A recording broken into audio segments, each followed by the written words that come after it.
तो चलिए स्टूडेंट, लेकर आया हूँ एक और इंटरेस्टिंग एक्टिविटी वीडियो, जिसके अंदर आज की हमारी एक्टिविटी है 2.12।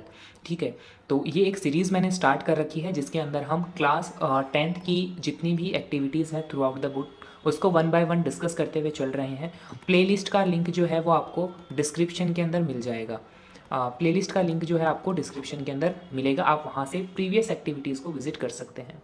Now if you talk about this particular activity, तो इसमें हमें क्या कहा गया है, इसमें हमें बताया गया है कि आपको सॉइल की पीएच जो है उसे टेस्ट करना है कि वो सॉइल की पीएच कितनी होती है। ठीक है, बेसिकली इसका मैं वर्बली समझा देता हूँ। आपको 2 ग्राम सॉइल लेना है, उसके अंदर 5 ml वाटर ऐड करना है। अब ये जो मिक्सचर बनेगा इसको अच्छी तरीके से आपको शेक कर लेना है, यानी कि दोनों ही कंटेंट को आपको मिक्स कर लेना है अच्छे से।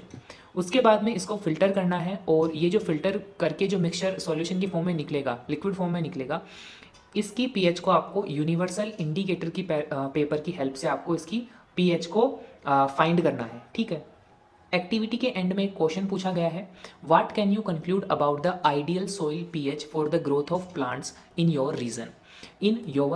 ठीक है, ये हमें आइडियल पीएच रेंज के बारे में अब पूछ रहे हैं। नाउ स्टूडेंट, एग्जामिनेशन पर्सपेक्टिव से ये एक्टिविटी हमें क्या क्वेश्चन निकाल करके देगी। तो देखिए, काफ़ी छोटी एक्टिविटी है, और इस एक्टिविटी का एम जो है वो सॉइल की पीएच फाइंड करना है, यानी कि एग्जामिनेशन पॉइंट ऑफ व्यू से क्वेश्चन बन सकता है सॉइल की पीएच को लेकर। ठीक है, अब यहाँ पर ये जो है हमें ये एक चीज़ याद रखनी है कि what is the ideal pH of the soil. ये क्वेश्चन पूछ रखा है, तो इस क्वेश्चन का सबसे पहले हम आंसर आइडेंटिफाई करते हैं। क्वेश्चन के अंदर आपके खुद के घर की जो रीजन है उसकी सॉइल की पीएच आपको बतानी है, और वो पीएच जो ग्रोथ ऑफ प्लांट्स के लिए नेसेसरी है। तो बेटा यहाँ पर आपको आंसर लर्न करना है कि the optimum pH of the soil for growth of plant is 5.5 से लेकर के 7 तक। ये एक रेंज मैंने यहाँ पर लिखी है, range of pH of soil. इस रेंज को आपको याद रखना है। ठीक है, नाउ यहाँ पर आप क्वेश्चन पूछ सकते हैं बच्चे की, सर यहाँ पर एक फिक्स्ड वैल्यू क्यों नहीं होगी पीएच की। तो यहाँ पर बेटा आंसर ये होगा कि अलग अलग जगह पर अलग अलग सॉइल पाई जाती है, यानी कि place to place soil vary करती है। इसी के कारण सॉइल की पीएच भी वरी करती है। ठीक है, वहीं देखा होगा आपने कि कुछ ऑथर्स ने अपनी बुक में पीएच को 5.5 से 6.8 तक बताया है, कुछ दूसरी बुक्स के अंदर ऑथर ने 6.8 से 7 तक बताया है। तो इस कंफ्यूजन को आपको दिमाग में नहीं लेकर के आना है, सिंपली आप ये रेंज जो है याद रखो, 5.5 से लेकर के 7 तक की जो पीएच है उसको आइडियल माना गया है for the purpose of cultivation, for the purpose of farming, for the purpose of plantation in the soil. ठीक है, तो ये हमारा इस एक्टिविटी का आंसर हुआ। नाउ अगर हम और बात करें, तो अगर यही क्वेश्चन आपको ब्रीफली में पूछा जाता है, या फिर सॉइल के ऊपर कोई पीएच से रिलेटेड कोई क्वेश्चन ब्रीफली बनता है, तो यहाँ से आप उसका ब्रीफ एक्सप्लेनेशन लिख सकते हैं। ठीक है, उसके बाद में बात आती है ट्रीटमेंट ऑफ सॉइल की। फॉर एग्जांपल, मान लो कि क्वेश्चन आ गया कि अगर आपकी जो सॉइल है वो इस रेंज के अंदर लाई नहीं करती, यानी कि 5.5 से 7 के बीच में वो लाई नहीं करती, या तो 5.5 से कम है या फिर 7 से पीएच जो है वो ज़्यादा है, तो उस कंडीशन के अंदर हमें सॉइल को पहले ट्रीट करना पड़ेगा, उसका ट्रीटमेंट करना पड़ेगा, इस पर्टिकुलर रेंज के अंदर उसको लेकर के आना होगा। तो इसके लिए हम क्या करेंगे, अगर हमारी सॉइल बहुत ज़्यादा एसिडिक है तो हम उसके अंदर बेस मिलाएंगे, फॉर एग्जाम्पल क्विक लिम और स्लैक लिम। ठीक है, क्विक लिम और स्लैक लिम जैसे बेस मिला करके उसके एसिडिटी को न्यूट्रलाइज किया जा सकता है, और इससे रिजल्ट देखने को मिलेगा कि जो हमारी सॉइल होगी वो इस रेंज के अंदर आ जाएगी।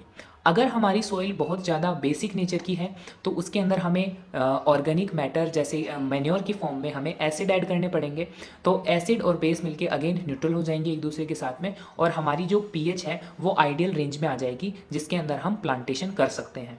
तो ये था बेटा treatment of the soil, pH of the soil के बारे में। अब यहाँ पे एक आपको और याद रखना है कि कुछ इंपॉर्टेंट पीएच मैंने यहाँ पर लिख रखी है। काफ़ी बार एग्जामिनेशन के अंदर डायरेक्ट पीएच भी पूछ लेते हैं, तो ये भी मैं आपको बताता हुआ चलता हूँ। जैसे गैस्ट्रिक जूस की पीएच होती है 1.2, लेमन जूस की जो पीएच है वो होती है 2.2, देन ह्यूमन ब्लड की पीएच होती है 7.0, यानी कि इसको न्यूट्रल कंसीडर किया जाता है।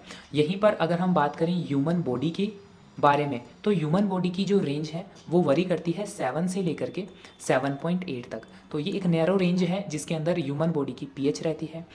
अगर आपसे पूछा जाए what is the pH of tears, तो आंसू जिसको अपन बोलते हैं, उनकी पीएच मानी गई है 7.4।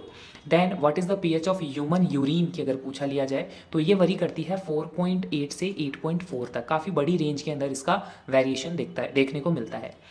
फिर हम बात करते हैं मिल्क ऑफ मैग्नीशिया की, तो इसकी पीएच होती है 10। इसके हम एज अ बेस कंसीडर करते हैं और इसको हम एंटा एसिड के नाम से जानते हैं, जिसको इनडाइजेशन के टाइम पर ट्रीटमेंट के लिए यूज़ में लिया जाता है। एसिडिटी की रेमेडी है ये एक, ठीक है। उसके बाद में अगर हम बात करें एसिड रेन की, तो यहाँ पर आपको याद रखना है कि अगर रेन वाटर की पीएच बिलो 5.6 अगर चली जाती है तो उस रेन को हम as a acid rain consider करते हैं।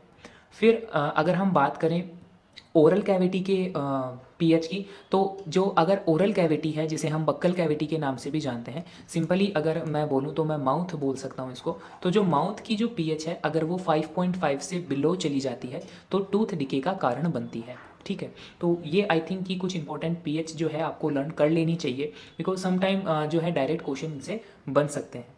अब जो है at the end of this video बात करते हैं एक्टिविटी बेस्ड क्वेश्चन की। तो ये पूछा जा सकता है आपसे कि the pH of soil A is 7.5, while that of soil B is 4.5। आपके पास में दो सॉइल है, एक को हमने नाम दिया ए सॉइल और दूसरे को हमने नाम दिया है बी सॉइल। ए सॉइल की पीएच है 7.5 और जो सॉइल बी है इसकी पीएच है 4.5। अब यहाँ पर आप देख पा रहे हैं कि दोनों ही जो सॉइल है, दोनों ही टाइप की जो सॉइल है वो हमारी आइडियल रेंज के अंदर फिट नहीं बैठती, क्योंकि आइडियल रेंज जो थी हमारी सॉइल पीएच की वो थी 5.5 से लेकर के 7 के बीच की। यहाँ पर हम देखने को मिल रहा है कि जो सॉइल ए है उसकी पीएच है 7.5, यानी कि ये बेसिक नेचर की है, टू बेसिक है। और वहीं जो सॉइल बी है उसकी पीएच हमें देखने को मिल रही है 4.5, तो इसे हम टू एसिडिक कंसीडर करेंगे। नाउ क्वेश्चन हमसे क्या पूछा है, which of the two soils A और B should be treated with powdered chalk to adjust its pH and why. अब यहाँ पर आपको ये पूछा है कि दोनों में से कौन सी सॉइल को हम पाउडर्ड चोंक से ट्रीट करेंगे उसकी पीएच को एडजस्ट करने के लिए। नाउ स्टूडेंट, यहाँ पर ये जो पाउडर्ड चोंक है ये बहुत इंपॉर्टेंट है। आपने जो है स्टार्टिंग केमिस्ट्री के जो स्टार्टिंग चैप्टर्स हैं क्लास 10th के, उसमें आपने देखा होगा पाउडर चोंक कहते हैं हम लाइमस्टोन को, और लाइमस्टोन का जो फॉर्मूला होता है वो CaCO3, जिसे कैल्शियम कार्बोनेट कहा जाता है। इंक्लूडिंग यहाँ से आप याद रखना कि जो मार्बल होते हैं उनको भी हम CaCO3 फॉर्मूले से ही डिनोट करते हैं।